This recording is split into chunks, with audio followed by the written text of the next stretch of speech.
السلام علیکم ورحمۃ اللہ وبرکاتہ۔ کیا حال ہے آپ کا؟ الحمدللہ۔ نحمده ونصلی علی رسولہ الکریم، اما بعد فاعوذ باللہ من الشیطان الرجیم، بسم اللہ الرحمن الرحیم۔ رب اشرح لی صدری ویسر لی امری واحلل عقدۃ من لسانی یفقہوا قولی۔ الحمد للہ تم نورک ربنا فہدیت فلک الحمد وعظم حلمک فعفوت فلک الحمد۔ احمدک سبحانک واشکرک احمدہ علی ما اسبغ من العطاء والنعم۔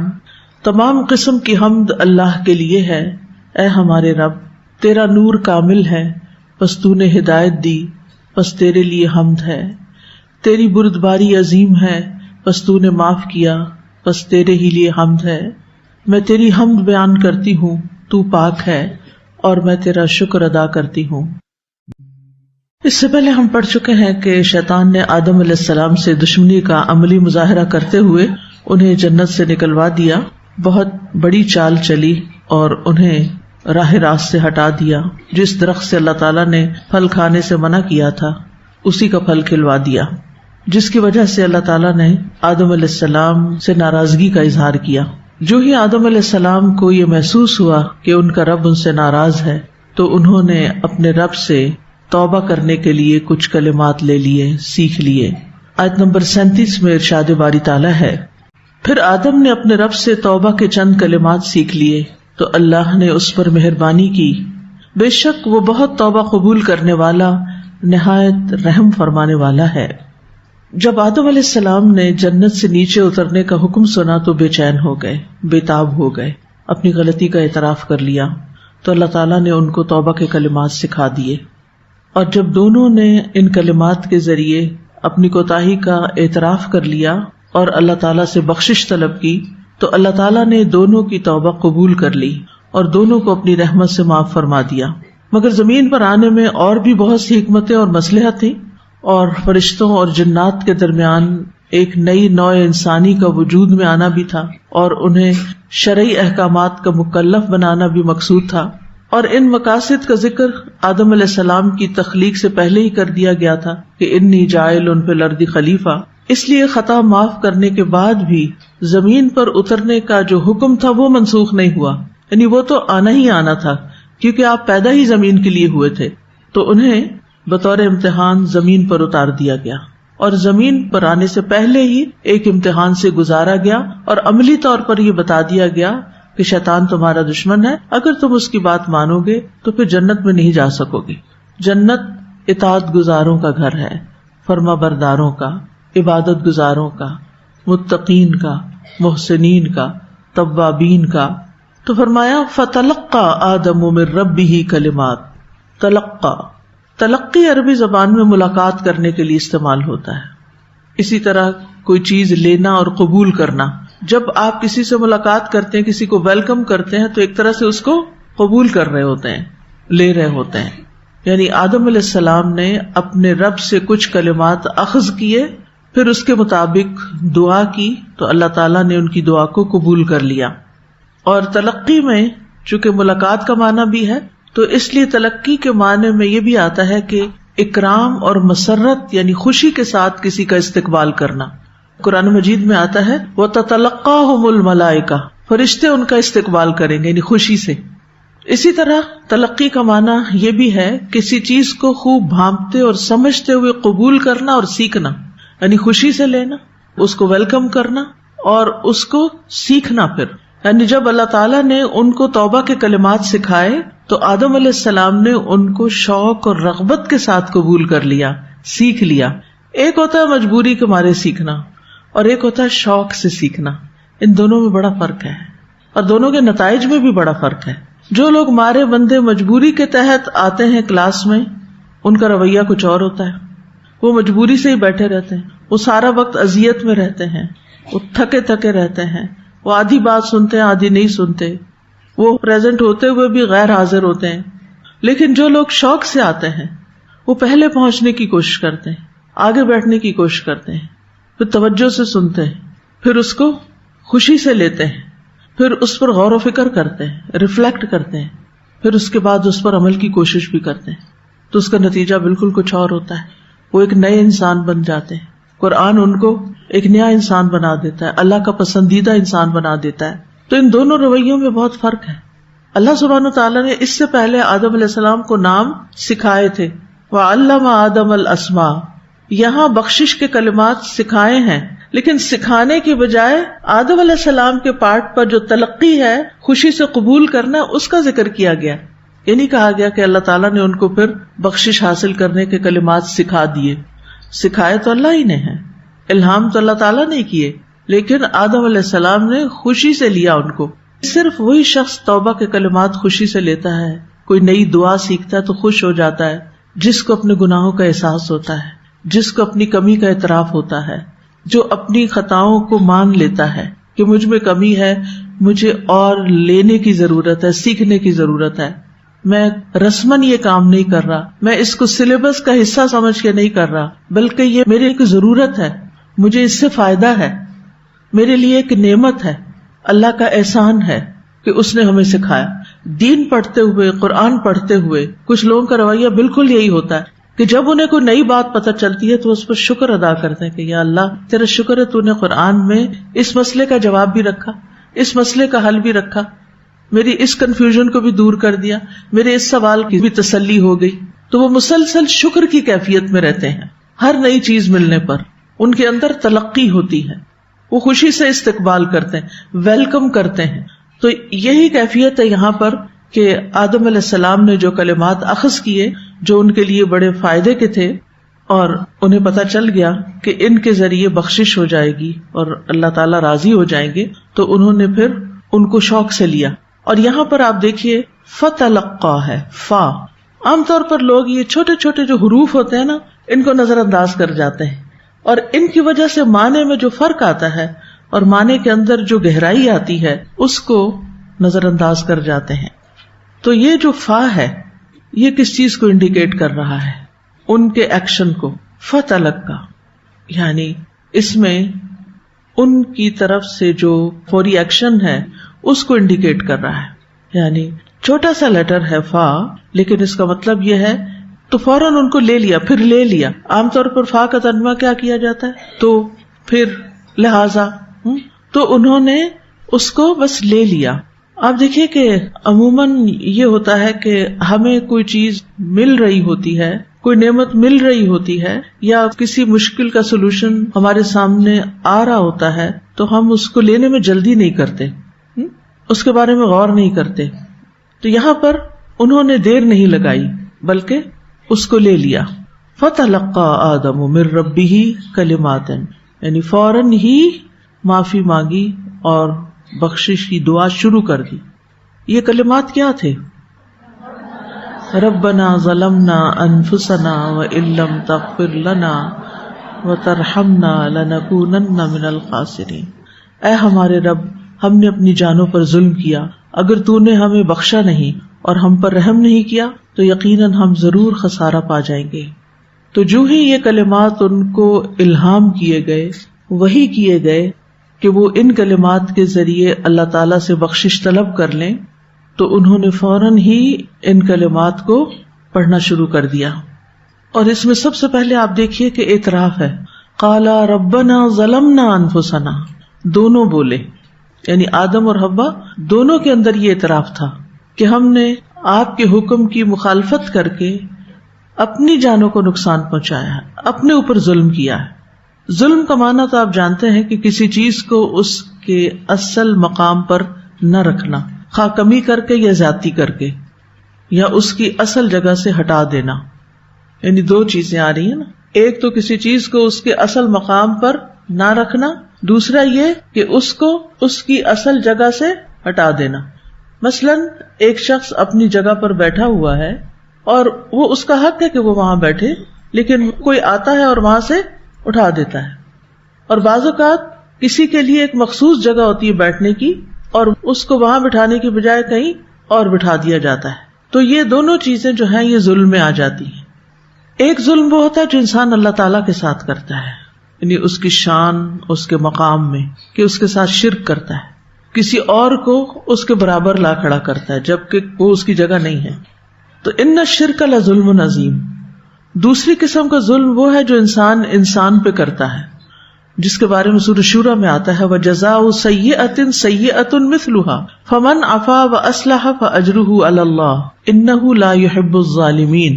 اور برائی کا بدلہ تو اسی طرح کی برائی ہے، مگر جو درگزر کرے اور معاملے کو درست کر لے تو اس کا بدلہ اللہ کے ذمہ ہے، اس میں شک نہیں کہ وہ ظلم کرنے والوں کو پسند نہیں کرتا.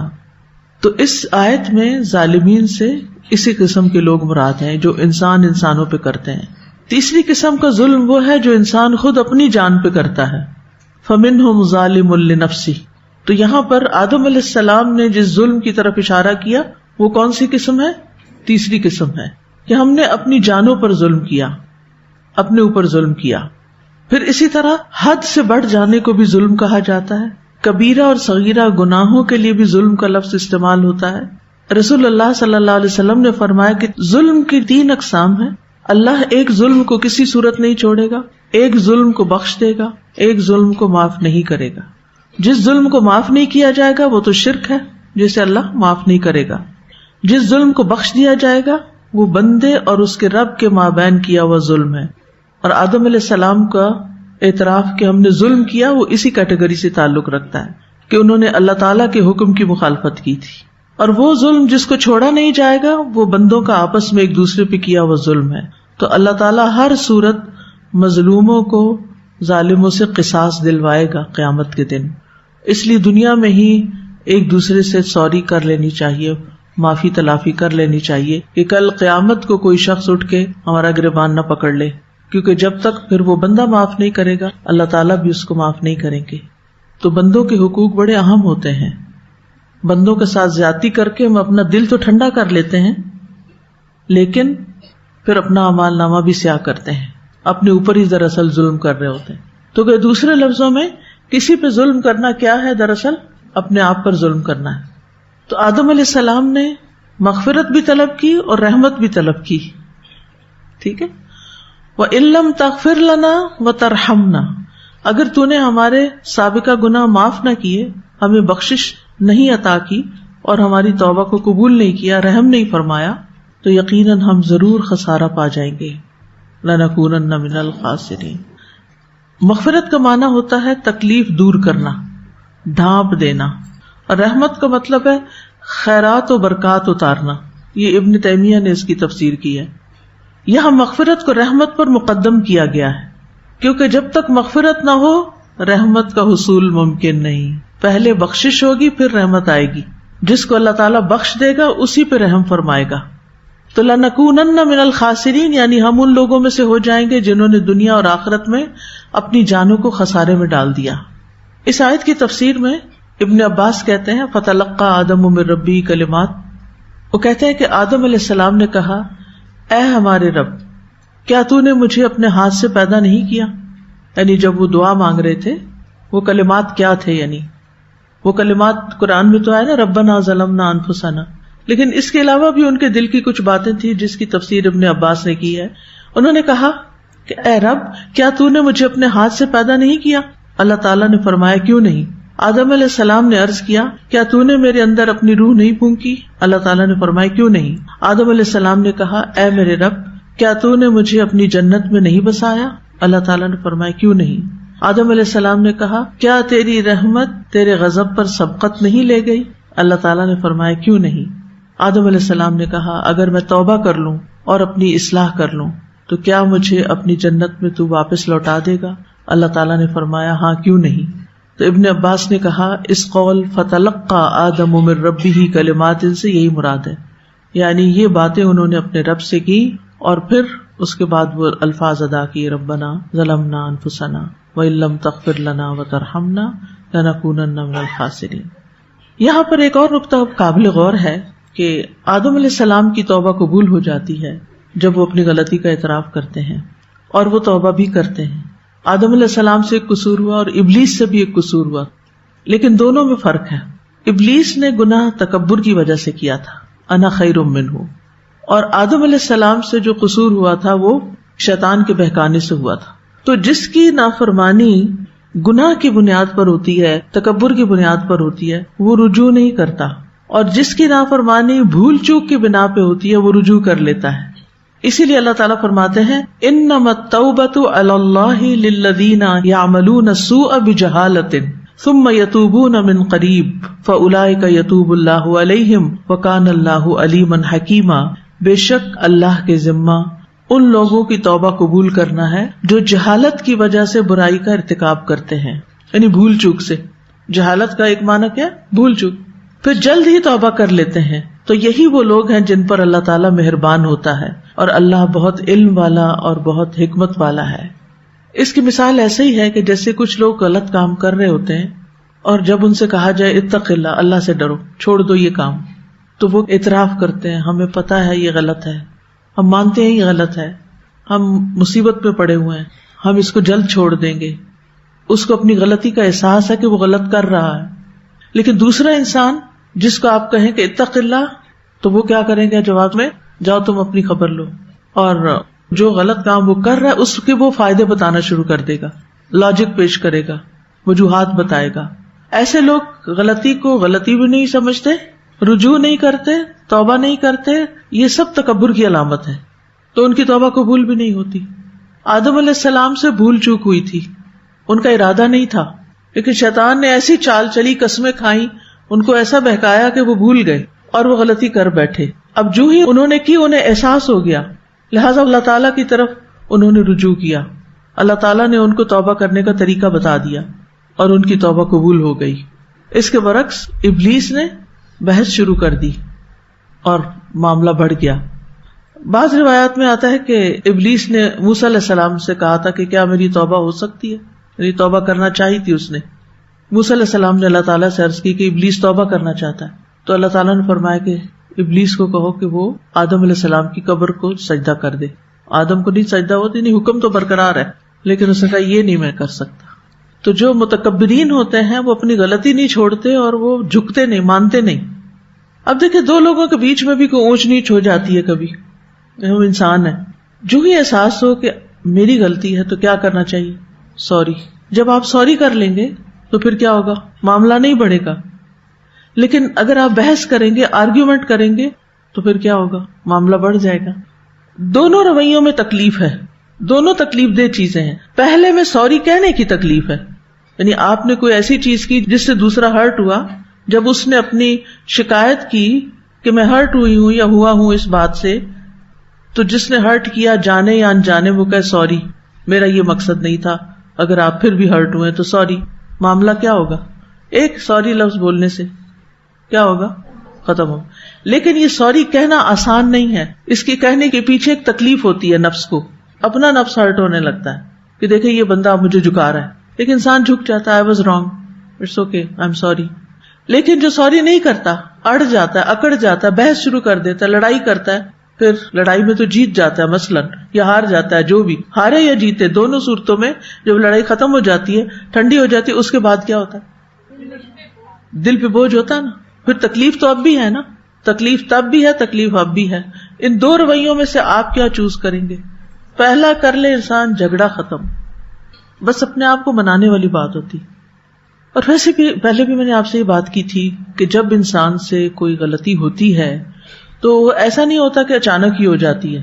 اس کے پیچھے ہمارا تھاٹ پروسیس ہوتا ہے، کافی عرصے کا وہ سلسلہ چل رہا ہوتا ہے. یعنی مثلاً کسی شخص سے اگر ہماری فریکوینٹ لڑائی ہو رہی ہے، ہر دوسرے دن، تو وہ اس وقت اچانک، یعنی کوئی چیز گری تو لڑائی شروع ہو گئی. وہ چیز گرنا نہیں ہے اصل بات. وہ اصل بات کیا ہے؟ پیچھے دل میں کچھ رکھا ہوا ہے، وہ کچھ چیزیں جمع ہیں جن کو معاف نہیں کیا گیا، جس کی وجہ سے کیا ہوتا ہے؟ ذرا سی کوئی وجہ بنی اور سارا غصہ پھر سے باہر آ گیا. پھر انسان یہ بھی نہیں پرواہ کرتا کہ رمضان ہے، یہ بھی پرواہ نہیں کرتا کہ میں روزے سے ہوں، یہ بھی پرواہ نہیں کرتا کہ میں کہاں کس کے سامنے کھڑا ہوں. بس پھر وہ اپنا غصہ نکالنا شروع کر دیتا ہے. تو یہ کسی کے خلاف بھی جو ہم غصہ نکالتے ہیں نا، یہ غصہ وقتی کوئی چیز ٹریگر تو کرتی ہے اس کو، لیکن وہ وقتی نہیں ہوتا. اس کے پیچھے بہت دنوں کی یا مہینوں یا سالوں کی غلط روش ہوتی ہے یا بدگمانی ہوتی ہے جو پائل اپ ہو رہی ہوتی ہے. اسی لیے کہا کہ نا فاعفو واصفحوا، یعنی جب معاف کرو تو اس طرح کرو کہ دل سے بھی نکالو. اگر دل میں رکھا ہوا نا تو پھر وہ بہت جلدی دوبارہ ریپیٹ ہو جائے گا. اب مثال کے طور پر اگر کسی کو مثلاً کوئی کڈنی پرابلم ہو گیا تو آپ کا کیا خیال ہے کہ وہ کوئی 2-3 دن پہلے اس نے وہ کل میں نے کچھ یہ کھایا تھا اس لیے آج مجھے کڈنی پرابلم ہو گیا، ایسے ہوتا ہے؟ کوئی لیور پرابلم ہو گیا تو یہ ہے کہ وہ میں نے کل میرا خیال ہے کہ کوئی چیز پی لی تھی تو آج مجھے لیور پرابلم ہو گیا. نہیں، ایسے نہیں ہوتا. ایون یہ جو نزلہ زکام ہے نا، تو ہم کہتے ہیں کہ وہ میرا فلاں سے انٹریکشن ہو گیا تو اس لیے مجھے نزلہ ہو گیا. یہ نہیں ہے، یہ تو آخری سبب بنا نا جو آپ کو نظر آ رہا ہے. یہ اس سے پہلے بہت سی سالوں کی غلطیاں آپ کرتے آ رہے ہیں. وہ آپ کی باڈی بیچاری ان کو ایکسپٹ کرتی گئی. ایک دن آ کے اس نے ریئیکٹ کر دیا، نو مور، میری بس ہے، اب کچھ کرو اپنا. ہارٹ اٹیک ایک دن میں ہو جاتا ہے؟ نہیں. یہ ساری چیزیں اس کے پیچھے پائل اپ ہوتی ہیں.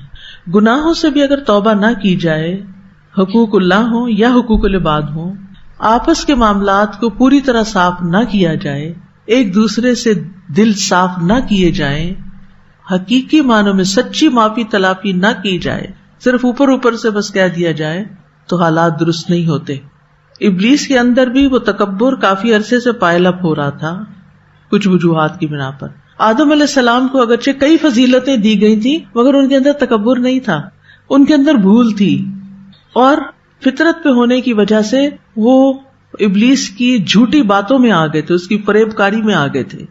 اور جو ہی احساس ہوا کہ مجھ سے غلطی ہو گئی تو فوراً توبہ بھی کر لی. ابلیس کا چونکہ ایک سوچا سمجھا تھاٹ پیٹرن تھا اس کا، اس لیے اس نے ریگریٹ نہیں کیا، توبہ نہیں کی، اور اللہ تعالیٰ نے اس کو معاف بھی نہیں کیا. اس کو اور اس کی اولاد کو اور اس کے پیچھے چلنے والوں کو کیا فرمایا؟ لَأَمْلَأَنَّ جَهَنَّمَ مِنْكَ وَمِمَّنْ تَبِعَكَ مِنْهُمْ أَجْمَعِينَ. اور یہاں کیا ہے؟ فَتَابَ عَلَيْهِ، اللہ تعالیٰ ان پر مہربان ہو گیا، اللہ نے ان کی توبہ قبول کر لی. توبہ کا لفظی معنی ہوتا ہے رجوع کرنا. جب ان کے ساتھ متعدی کیا جائے تو معنی ہوتا ہے نافرمانی سے رجوع کر کے اطاعت کی طرف پلٹنا، اور جب اللہ کے ساتھ متعدی ہو تو معنی ہوتا ہے توبہ قبول کرنا. تابا علیہ کا اسی لیے معنی کیا جاتا ہے توبہ قبول کر لی، یعنی جب بندہ نافرمانی سے توبہ کرتا ہے اور اللہ بندے پر مہربان ہوتا ہے تو اس کا معنی ہوتا ہے کہ بندے نے توبہ کی اور اللہ تعالیٰ نے توبہ قبول کر لی. جب بندے کی طرف توبہ کی نسبت ہوتی ہے تو اس کا معنی ہوتا ہے گناہ کا اقرار کرنا، اس پر شرمندہ ہونا، آئندہ نہ کرنے کا پختہ ارادہ کرنا. یعنی تاب العبد کا مطلب ہے بندہ اپنے رب کی طرف پلٹ آیا. وہ جو گناہ کر کے دور جا رہا تھا نا، اب وہ پلٹ آیا. توبہ کا کیا معنی؟ واپس آنا. اسی لیے عبد تواب وہ بندہ ہوتا ہے جو بہت زیادہ اطاعت کی طرف رجوع کرتا ہے، اواب بھی کہا جاتا ہے. اور اگر توبہ کی نسبت اللہ تعالیٰ کی طرف ہو تو اس کا معنی ہے بندے کی طرف دوبارہ متوجہ ہو جانا، اس کی توبہ قبول کر لینا، اس کی مغفرت کی طرف توجہ فرمانا. یعنی جب اللہ سبحانہ تعالیٰ نے اس کے گناہ کی وجہ سے، یعنی کسی انسان کے گناہ کی وجہ سے اس سے منہ موڑ لیا اور بندے نے توبہ شروع کی تو اللہ سبحانہ تعالیٰ مان گئے اور اپنی توجہ پھر اس کی طرف کر لی. تو یہاں بھی پلٹنے کا معنی ہی ہے، اس لیے توبہ علیہ. ورنہ ہم اچانک وہ پڑھتے ہیں نا، تو چونکہ اردو میں ہم نے توبہ کو صرف معافی مانگنے کے معنی میں پڑھا ہوتا ہے تو ہمیں بڑا عجیب لگتا ہے کہ اللہ تعالیٰ نے توبہ کی. نہیں، یعنی اس کی طرف اس کی رحمت دوبارہ متوجہ ہو گئی، اس کو معاف کر دیا، یہ معنی ہے. تو اللہ تعالیٰ کا آدم علیہ السلام پر 2 طرح کے احسانات تھے. نمبر 1، توبہ کی توفیق دی. یہ توفیق کس طرح دی کہ انہوں نے اللہ سے کلمات سیکھ لیے، اور دوسرا پھر توبہ قبول بھی کر لی. یعنی توفیق بھی اسی نے دی اور توبہ بھی قبول اسی نے کی. کلمات بھی خود سکھائے کہ اس طرح توبہ کر سکتے ہو. پچھلے رمضان میں نے ایک پروگرام کیا تھا قریب و مجیب، بہت ہی انجوائے کیا تھا. میں نے دعاؤں سے متعلق تھا کہ اللہ سبحانہ تعالیٰ قریب بھی ہے، مجیب بھی ہے، ہمارے قریب بھی ہے، ہماری دعائیں سنتا بھی ہے، جواب بھی دیتا ہے، رحمان و رحیم ہے. تو مجھے پڑھاتے ہوئے یہ خیال آتا تھا کہ کتنا مہربان ہے کہ اس نے ہمیں دعائیں خود ہی سکھا بھی دی، کچھ قرآن میں اور کچھ حدیث. ورنہ ہم تو جاہل تھے، ہمیں تو یہ بھی نہیں پتا کہ ہم نے معافی کیسے مانگنی ہے، ہم نے توبہ کیسے کرنی ہے. آدم علیہ السلام کے دل میں جو ہی شرمندگی آئی، احساس ہوا کہ میں نے غلط کیا ہے، تو اللہ سبحانہ تعالیٰ نے ان کو توبہ کرنے کے الفاظ بھی سکھا دی کہ ان الفاظ سے توبہ کرو. جب بھی کوئی دعا آپ کے دل پر الہام ہو، یعنی بعض اوقات ایسا ہوتا ہے نا کہ کوئی خاص دعا ہمارے منہ سے نکل، اسلاف کی ایسی بہت سی دعائیں ہیں یعنی ایک دعائیں وہ ہیں جو قرآنی دعائیں ہیں، ایک وہ ہیں جو مسنون دعائیں ہیں، سنت میں آئی، ثابت ہیں، صحیح ہیں، صحیح سند کے ساتھ ہیں، وہ رسول اللہ صلی اللہ علیہ وسلم کی دعائیں ہیں۔ اسی کی ذیلی کیٹیگری ایک اور بھی ہے، وہ آئی تو حدیث میں ہے لیکن ضعیف حدیث میں آئی ہیں۔ اب بہت سے لوگ اس خلش میں پڑے رہتے یہ تو ضعیف ہے حدیث، دعا مانگے کہ نہ، یہ مقصد نہیں ہے۔ مقصد صرف اتنا ہے کہ اس کی نسبت نبی صلی اللہ علیہ وسلم کی طرف نہ کریں کہ یہ نبی صلی اللہ علیہ وسلم کی دعا ہے، یہ نہ کہیں، بلکہ دعا کے اچھے الفاظ کو آپ اڈاپٹ کر سکتے ہیں۔ چاہے حدیث ضعیف ہے لیکن دعا کے الفاظ میں کوئی غلطی نہیں ہے، لہٰذا آپ وہ دعائیں مانگ سکتے ہیں، کیونکہ ان میں بھی بعض اوقات بڑی خوبصورت الفاظ ہوتے ہیں جو ہمیں خود نہیں آتے ہوتے مانگنے۔ پھر ایک تیسری چیز ہے اسلاف کی دعائیں، عام لوگوں کی دعائیں۔ اسلاف کی دعائیں جیسے امام ابن تیمیہ کے بارے میں آتا ہے کہ وہ یہ دعا کیا کرتے تھے، اللہم یا معلم ابراہیم علمنی و یا مفہم سلیمان فہمنی۔ تو اب یہ ایک خوبصورت طریقہ ہے دعا مانگنے کا، ہمیں ایسے الفاظ نہیں آتے، تو کبھی کبھی ایسا بھی ہوتا ہے کہ ہمیں بہت اچھے الفاظ یا کوئی بہت اچھی بات مانگنے کے لیے دل میں آ جاتی کہ یہ مانگ لوں اپنے رب سے، کبھی تو سمجھ ہی نہیں آتی کیا مانگے۔ قبولیت کا بھی وقت ہوتا ہے اور ہم بھٹک ہی رہے ہوتے ہیں سلیکشن میں، لیکن کبھی کبھی ایسے ہوتا ہے کہ اچانک دل کے اندر سے کوئی دعا نکلتی، یہ دراصل اللہ کی توفیق ہوتی ہے آپ کے لیے کہ اللہ تعالیٰ یہ چیز آپ کو دینا چاہتا ہے، لہٰذا وہ آپ کو وہ کلمات سکھا دیتا ہے۔ اب ایسے جتنی بھی دعائیں ہیں وہ بھی آپ مانگ سکتے ہیں، آپ یہ نہ کہیں اس کا ریفرنس دے دیں۔ بعض اوقات کوئی اچھی دعا کسی کی پوسٹ کی جاتی ہے نا تو لوگ فوراً کہتے ہیں اس کا ریفرنس دے دیں، بھائی اس کا ریفرنس کوئی نہیں ہے، یہ کسی کے الفاظ ہیں، کسی نے مانگے تھے خوبصورت الفاظ سے، آپ بھی مانگ لیں۔ شیئر اس لیے کر رہے ہیں کہ ایسے الفاظ ہمیں خود سے نہیں آتے مانگنے، کہ لوگ کیسے کیسے اللہ سے مانگتے تھے۔ کچھ لوگوں کو مانگنے کا بڑا ڈھنگ آتا ہے، بہترین الفاظ کی سلیکشن ہوتی ہے، کچھ لوگوں کو نہیں ہوتی، ہر ایک کا اپنا اپنا ہے۔ اس دفعہ یہ جو دعائیں ایپ ہے نا، اس کے اندر اگر آپ نیچے جائیں نا، جو نیچے والی بار ہوتی ہے ان سب کو کلک کر کے دیکھیں ان کے اندر کیا ہے۔ ایک کو آپ کلک کریں گے تو اس میں آپ کو قریب و مجیب کے سارے لیکچرز بھی ملیں گے اور دعائیں بھی ملیں گی۔ ایک اور کو کلک کریں گے تو اس میں البرد المصفى المختار، یہ دعاؤں کی ایک کتاب ہے جس میں قرآنی دعائیں بھی ہیں، مسنون بھی ہیں اور دیگر دعائیں بھی ہیں، لیکن اس میں بھی ایسی ایسی خوبصورت دعائیں ہیں جو اللہ کے نیک بندوں نے مانگی ہیں اور انہوں نے ان کو اکٹھا کر دیا ہے کہ کوشش کریں کہ رمضان میں ایک بار وہ ساری دعائیں آپ مانگ لیں۔ یعنی اگر آپ اس کو کلک کر لیتے ہیں نا البرد المصفى المختار اور پڑھنا شروع کر دیتے ہیں، مانگنا شروع کر دیتے ہیں، تو اس کو آپ کلوز نہ کریں ایپ کو، تو جہاں آپ نے آج چھوڑا ہے کل آپ دوبارہ شروع کریں گے وہیں سے آپ کو مل جائے گی، آگے آگے آگے پورا، اور بک مارک بھی کر سکتے ہیں آپ۔ تو وہ دعائیں جو ہیں وہ کیسی دعائیں ہیں، کیا کہیں گے ان کو؟ اسلاف کی دعائیں یا مفید دعائیں، پسندیدہ دعائیں۔ کتاب کے مؤلف نے کتاب کا نام رکھا وہ الورد، ورد کہتے ہیں نا جو ورد کیا جاتا ہے، ذکر کیا جاتا ہے اللہ کا۔ المصفى صاف کیا ہوا، یعنی اس میں کوئی غلط الفاظ نہیں۔ المختار سلیکٹڈ، چنا ہوا، یعنی مختلف جگہوں سے اس کو اکٹھا کیا گیا ہے۔ تو اللہ تعالیٰ کی بندے پر توبہ کے ذریعے دو مہربانیاں ہوتی ہیں۔ پہلی توبہ کرنے سے پہلے ہوتی ہے کہ اسے توبہ کی توفیق دیتا ہے، اور دوسری توبہ کرنے کے بعد ہوتی ہے، یعنی بندے کی توبہ کے بعد ہوتی ہے کہ اللہ تعالیٰ اس کی توبہ قبول کر لیتا ہے۔ توفیق بھی اس نے دی، دعا بھی اس نے سکھائی اور قبول بھی اس نے کی۔ کیسا مہربان رب ہے ہمارا۔ پھر بھی دعا نہیں کریں گے، اگر توفیق نہیں نہ ہو رہی تو استغفار شروع کر دیں۔ یعنی بعض لوگوں کو بڑی ہرس ہوتی ہے کہ ہم دعا مانگ لیں، اور بعض لوگ تو مصلے سے ایسے بھاگتے ہیں سلام پھیرتے ہی بیٹھتے نہیں، حالانکہ جتنی دیر انسان نماز کے بعد مصلے پہ بیٹھا رہتا ہے اتنی دیر فرشتے اس کے لیے دعائیں مغفرت کرتے رہتے ہیں۔ فرشتے بھی آپ کے لیے دعا کریں، آپ خود بھی کر رہے ہیں، فرشتے بھی کر رہے ہیں۔ ٹھیک ہے آپ کی کمٹمنٹس ہیں، آپ نے کسی کے ساتھ جانا ہے، آپ دوسروں کو ویٹ نہیں کروا سکتے، لیکن گھر میں کوئی وقت تو نکالیں، عشاء کے بعد نکالیں، عصر کے بعد نکالیں، مغرب کے بعد نکالیں، جو بھی کوئی وقت ہو۔ یہ نہیں کہ گھر والوں کو بٹھا چھوڑے کھانے کی ٹیبل پہ کہ جی میں فرشتوں کی دعائیں لے رہی ہوں اس وقت کیونکہ روزہ کھولا ہے میں نے اور نماز پڑھی ہے۔ وہ آپ کا انتظار کریں، اٹھ جائیں۔ آپ اپنے پرسنل ٹائم میں ایسے کام کیا کریں جس میں کسی کو آپ کی ضرورت نہیں ہوتی یا کسی کو آپ کے یہاں بیٹھنے سے کوئی تکلیف نہیں ہوتی، کیونکہ اگر گاڑی میں لوگ انتظار کر رہے ہیں اور آپ مصلے پہ بیٹھ رہے ہیں تو پھر تو رحمت مشکل ہی ہے، کیونکہ آپ دوسروں کو تکلیف دے رہے ہیں نا۔ وہ الگ بات. لیکن بعض اوقات یہ ہوتا ہے کہ ہم خود ہی بس سست ہوتے ہیں, سلام پھیرا بس اٹھ گئے, سلام پھیرا اور جلدی سے بس بھاگ نکلے.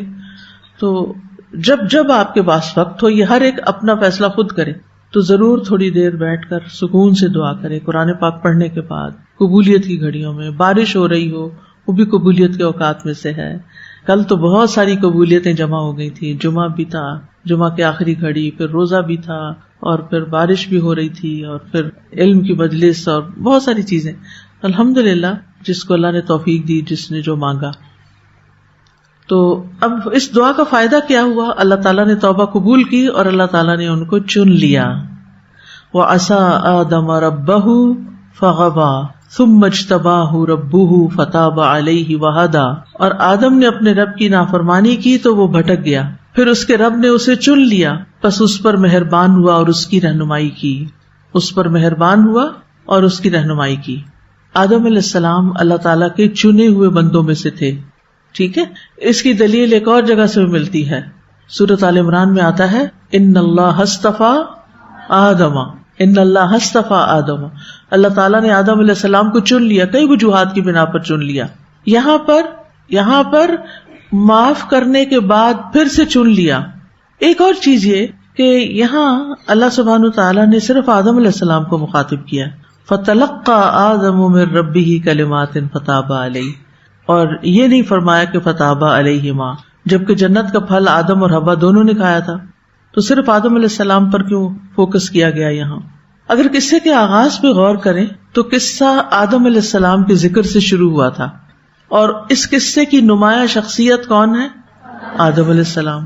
وہ ابو البشر ہیں, پہلے نبی ہیں. اسی لیے قصے میں اکثر خطاب آدم علیہ السلام ہی سے ہے, اور حوا علیہ السلام اس کے تابع ہیں, کہ جو حکم ان کو مل رہا ہے وہ ساتھ ہی انہیں بھی مل رہا ہے. اگرچہ بعض مقامات پر دونوں کو الگ الگ بھی خطاب کیا گیا, یعنی تسنیہ کا صیغہ استعمال کیا گیا, یعنی ڈائریکٹ حوا کو تو نہیں خطاب کیا گیا, لیکن دو کا لفظ استعمال کیا گیا, یعنی اکٹھے کیا گیا. اس سے یہ بات سیکھنے کو ملتی ہے کہ قرآن مجید میں اکثر مقامات پر جہاں مردوں کو مخاطب کیا گیا ہے وہاں اس سے مراد عورتیں بھی ہوتی ہیں. وہ حکم صرف مردوں کے لیے خاص نہیں ہوتا, جو مردوں کے لیے خاص ہے حکم اس کا ذکر الگ سے آ جاتا ہے. تو قصے کے شروع میں بھی آدم علیہ السلام کو کہا گیا اسکن, اور قصے کے اختتام پر بھی صرف آدم علیہ السلام کا ذکر ہوا. انہ هو التواب الرحیم, بے شک وہ بہت زیادہ توبہ قبول کرنے والا, بڑا ہی مہربان ہے. تو اللہ سبحانہ وتعالیٰ کا ایک نام اور اس کی صفت آ رہی ہے التواب, بہت زیادہ توبہ قبول کرنے والا. مبالغے کا صیغہ ہے. کیوں تواب؟ اس لیے کہ توبہ کرنے والے بہت ہیں, گناہگار بہت ہیں. تو اس کو صرف ایک دو بندوں کی نہیں, بہت ساروں کی توبہ قبول کرنی ہوتی, تو اللہ تعالیٰ ان کو معاف بھی کر دیتا ہے, اور کثرت سے. پھر ہم ایک دفعہ تھوڑی توبہ کرتے ہیں, ہم کیا کرتے ہیں؟ بار بار توبہ کرتے ہیں, تو وہ بار بار معاف کرتا ہے. لہٰذا وہ تواب ہے, بہت زیادہ توبہ قبول کرتا ہے. یعنی اس کے جو افعال ہیں ان میں سے ایک کیا ہے کہ وہ بہت زیادہ توبہ قبول کر رہا ہوتا ہے. تو اللہ تعالیٰ نے اپنی ذات کا نام التواب رکھا ہے. الرحیم, وسیع مغفرت والا, التواب الرحیم. اور اس کی رحمت میں سے ہے کہ جس کی وجہ سے وہ بندوں میں سے جس کو چاہتا ہے پہنچاتا ہے, اور ان کو توبہ کی توفیق دیتا ہے, ان کو معاف کرتا ہے, ان سے درگزر فرماتا ہے. تو اس آیت سے سیکھنے کی جو باتیں ہمیں پتہ چلی وہ یہ کہ اللہ تعالیٰ نے آدم علیہ السلام پر بہت بڑا احسان کیا ان کو کلمات سکھا کر. پھر یہ کہ آدم اور حوا کا ربنا ظلمنا انفسنا کہنا ہی وہ کلمہ ہے جو اللہ تعالیٰ نے آدم علیہ السلام کی طرف ڈالا, تو آدم علیہ السلام نے اس کو قبول کر لیا. پھر اسی کلمے کی وجہ سے اللہ نے ان کی توبہ قبول کر لی. پھر یہ کہ اپنے ظلم کا اعتراف کرنا اللہ تعالیٰ کو پسند ہے, اور یہ اللہ تعالیٰ کی طرف سے معافی کا سبب بنتا ہے. کیا چیز معافی کا سبب بنتی ہے؟ اپنے ظلم کا اعتراف کرنا. تو انسان کا یہ کہنا ربنا ظلمنا انفسنا وان لم تغفر لنا وترحمنا لنکونن من الخاسرین. یہاں پر آپ دیکھیے کہ سب سے پہلے ربنا کہا گیا. رب کیا ہے؟ خالق مالک مدبر, اور اللہ کی ربوبیت کا یہاں وسیلہ پکڑا گیا ربنا, کیونکہ کہا گیا نا کہ اچھے اچھے ناموں سے اس کو پکارو. تو یہاں اس کا کون سا نام ہے جس کے وسیلے سے دعا کی جا رہی؟ رب. ٹھیک ہے. پھر دوسرے بندے نے اپنی عاجزی والی حالت کا وسیلہ پکڑا ہے، ظلم کا اعتراف کیا ہے، ظلمنا انفسنا۔ تیسرے یہ کہ مالک کے سپرد کر دیا اپنا معاملہ، کیسے؟ وَإِن لَّمْ تَغْفِرْ لَنَا وَتَرْحَمْنَا لَنَكُونَنَّ مِنَ الْخَاسِرِينَ۔ اب آپ پر ہے، آپ چاہیں تو معاف کریں، چاہیں تو نہ کریں، اور اگر آپ نے معاف نہ کیا تو ہم تو بڑے ہی نقصان میں۔ تو دعا کر کے معاملہ اللہ کے حوالے کر دیا۔ چوتھی یہ کہ بندہ اپنی اس حالت کو بیان کر رہا ہے کہ اگر اس کو اللہ کی بخشش اور رحمت حاصل نہ ہوئی، توبہ قبول نہ ہوئی، تو پھر کیا ہوگا؟ لَنَكُونَنَّ مِنَ الْخَاسِرِينَ، ہم ضرور بضرور ہی خسارہ پانے والوں میں شامل ہو جائیں گے۔ اور یہاں بندے کا یعنی اس حالت کے ساتھ ایک طرح سے وسیلہ پکڑنا ہے۔ بندہ مضبوط ہے، اسٹرانگ ہے جب تک رب اس کے ساتھ ہے، اور بندہ انتہائی کمزور ہے جب رب اس کے ساتھ نہیں، رب اس سے ناراض ہے۔ اس سے سیکھنے کا کیا سبق ملتا ہے؟ اللہ تعالیٰ سے تعلق مضبوط ہو، اللہ تعالیٰ کو راضی کرنے والے کام۔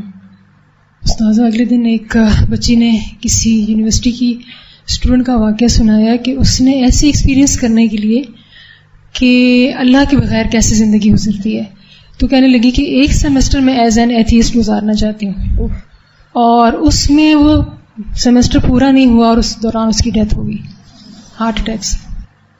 ایک لمحے کے لیے بھی جب احساس ہو جائے میری غلطی ہے تو دیر نہیں لگانی چاہیے۔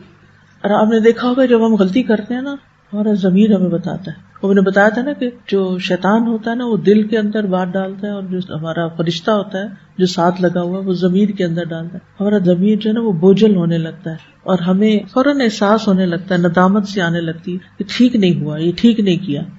جب ٹھیک نہیں کیا تو پھر اسے ٹھیک کر لینا چاہیے، ایک منٹ کے لیے بھی دیر نہیں لگانی۔ جس وقت احساس ہو کہ غلطی پر ہو فوراً پلٹ جانا چاہیے۔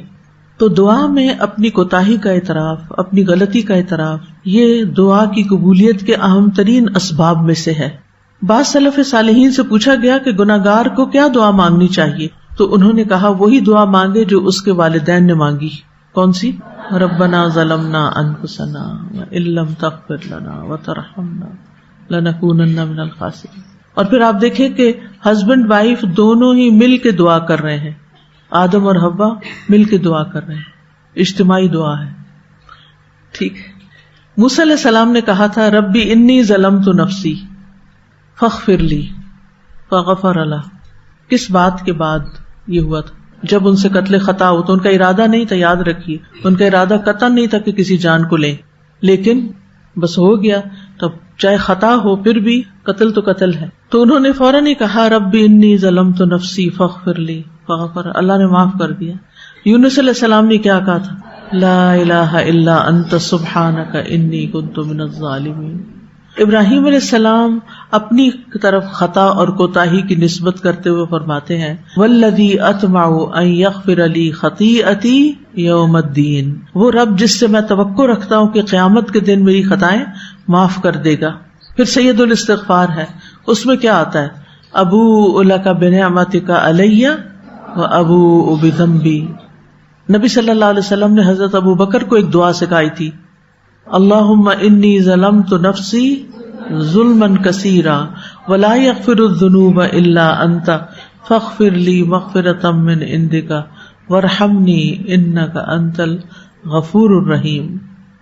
اے اللہ، میں نے گناہ کر کے اپنی جان پر بہت زیادہ ظلم کیا، پس گناہوں کو تیرے سوا کوئی معاف کرنے والا نہیں، پس تو مجھے اپنے پاس سے مغفرت عطا فرما اور مجھ پہ رحم فرما، بے شک تو بہت ہی بخشنے والا اور خوب رحم کرنے والا ہے۔ پھر اس آیت سے یہ بات بھی پتہ چلتی ہے کہ گناہوں کی ایک نحوست ہوتی ہے، اسی وجہ سے ابلیس کو اللہ تعالیٰ کی رحمت سے نکال دیا گیا، اور اس نے پھر آدم کو بھی جنت سے نکلوا کے چھوڑا۔ پھر یہ ہے کہ چھوٹے گناہ بھی قابل مواخذہ ہوتے ہیں، اگرچہ بڑے گناہوں سے پرہیز کیا جاتا ہو۔ گناہ تو گناہ ہی ہے، چھوٹا ہے یا بڑا ہے۔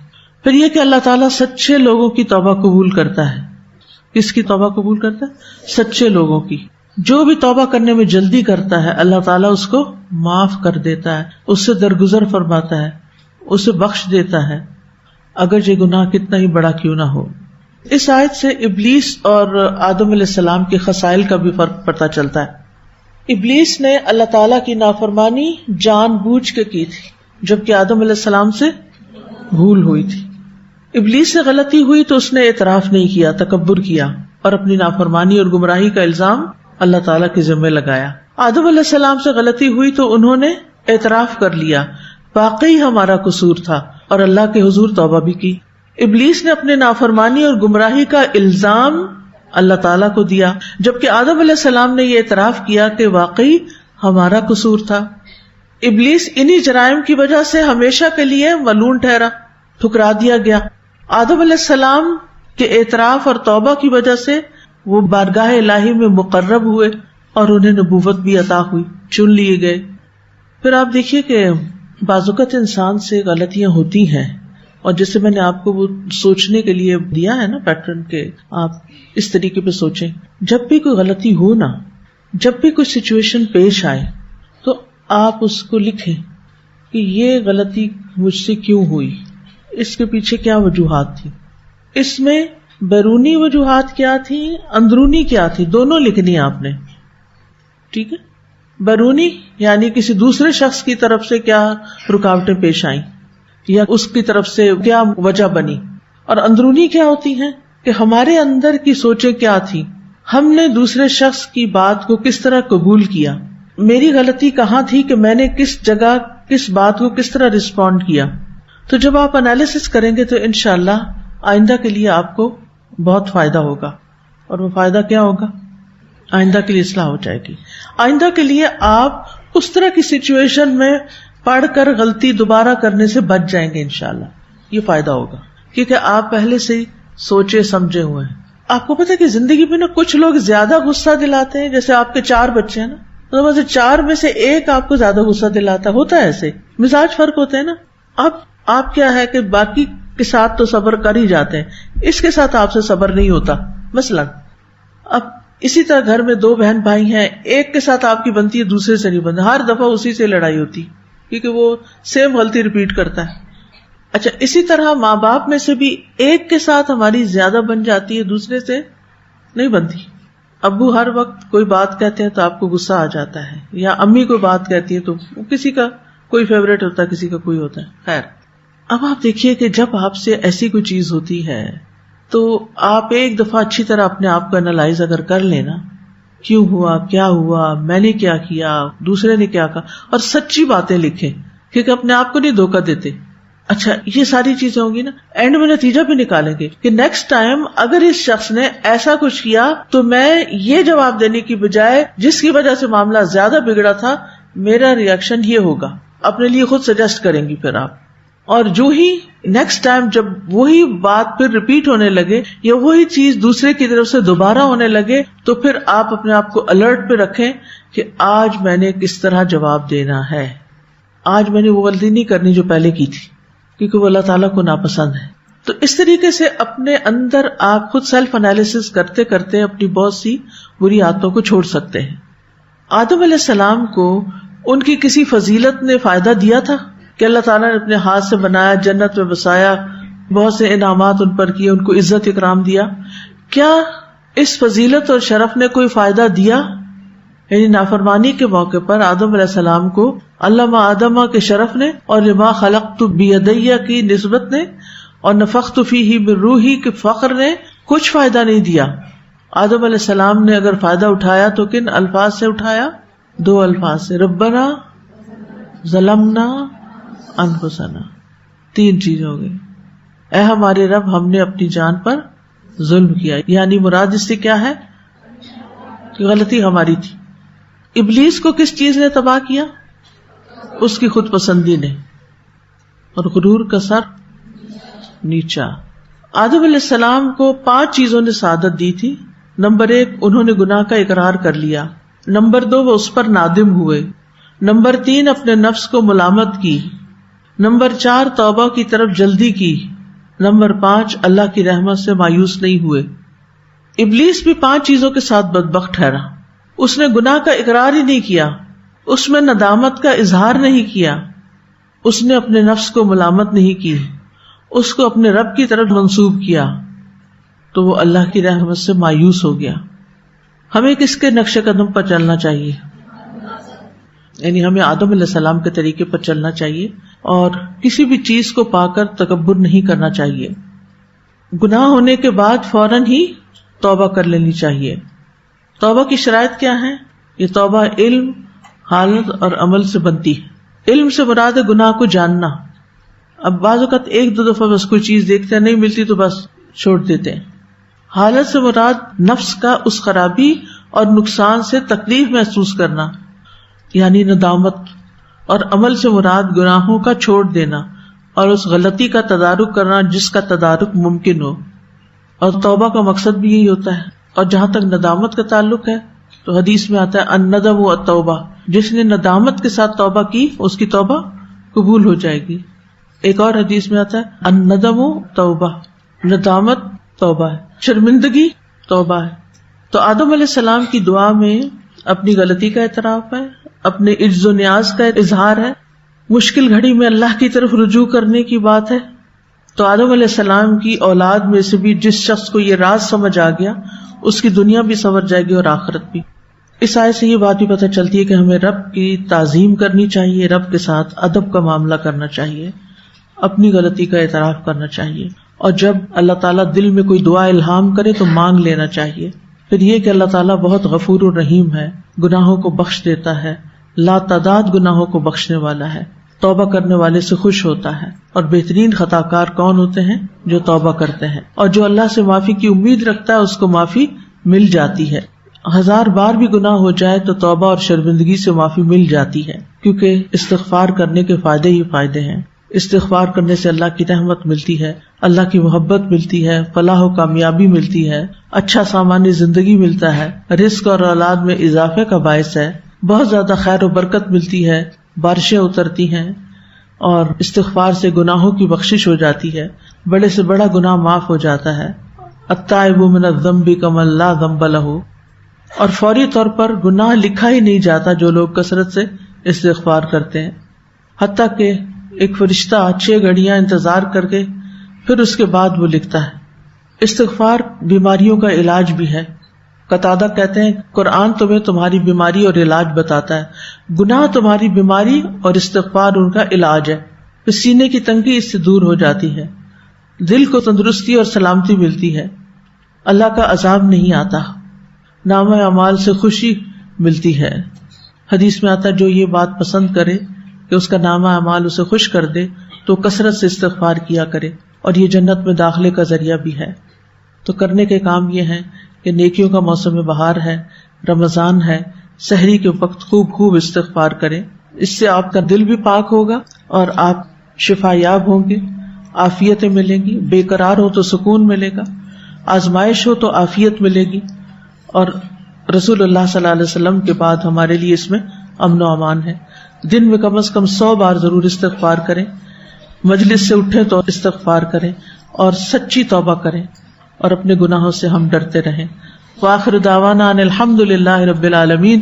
سبحانک اللہم وبحمدک، اشہد ان لا الہ الا انت، استغفرک واتوب الیک. السلام علیکم ورحمۃ اللہ وبرکاتہ.